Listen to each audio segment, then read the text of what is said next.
పల్నాడు జిల్లాలో మెప్మాలో అవినీతి జరిగిన నేపథ్యంలో అఖిల అనే మహిళ స్థానిక 1వ పట్టణ పోలీస్ స్టేషన్లో ఫిర్యాదు చేశారు. పట్టణ పోలీసులు కేసు నమోదు చేసి విచారణ చేపట్టినట్లు సిఐ ఫిరోజ్ తెలిపారు. కలెక్టర్ గారి ఆదేశాల మేరకు షేక్ అఖిల, ప్రెసిడెంట్ జిల్లా అర్బన్ సమాఖ్య నర్సరావుపేట పల్నాడు డిస్ట్రిక్ట్ అనే ఆమె మాకు ఒక రిటర్న్ రిపోర్ట్ ఇవ్వడం జరిగింది.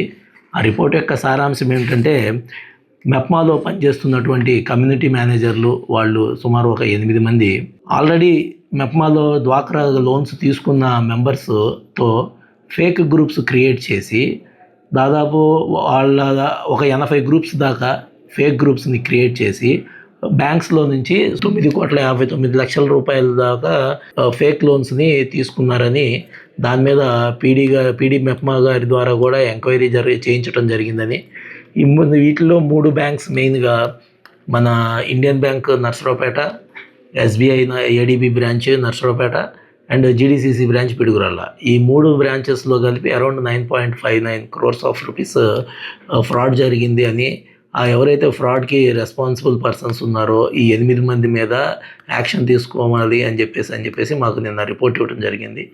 దాని మీద నిన్న కేసు అనేది రిజిస్టర్ చేయడం జరిగింది. దానిలో భాగంగా ఇన్వెస్టిగేషన్ అనేది జరుగుతుంది.